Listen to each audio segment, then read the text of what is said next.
Hirap daw mag-focus sa isang bagay ang 35 years old na businessman na si Carjean. Minsan may kausap siya sa telepono, pero ilang minuto lang magsusulat na siya.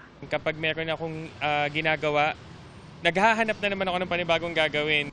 Habang nagdi-discuss ako sa kausap ko, naiisip ko na naman yung susunod kong gagawin. Ganyan din daw ang TNVS driver na si Crisanto Belista.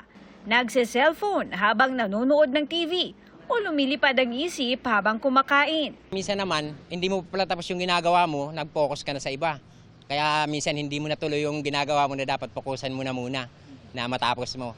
Ayon sa isang eksperto, bata man o matanda, posibleng may short attention span.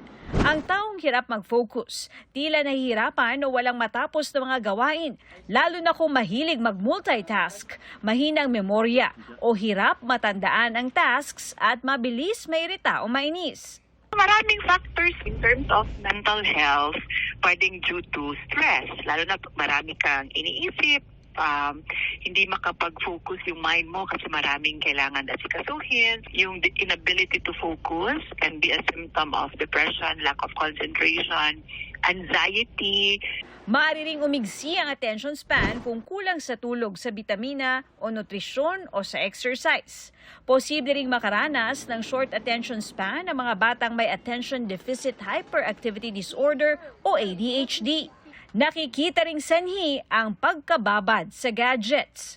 Yung with the advent of technology, na parang mabilis lahat na yung information in one click nakukuha na kaagad or nakaka-obtain ka na. Payo ng mga eksperto para maiwasan ang short attention span, bawasan ang screen time, maging mindful. Ibig sabihin, take one task at a time. Kung mabigat o marami ang dapat gawin, hati-hatiin ito at live in the present. Tiyaking sapat ang tulog, kumain ng masusustansyang pagkain at mag-exercise. Saka magpakonsulta sa doktor kung kinakailangan. Para sa GMA Integrated News, Katrina Son, nakatutok 24 oras.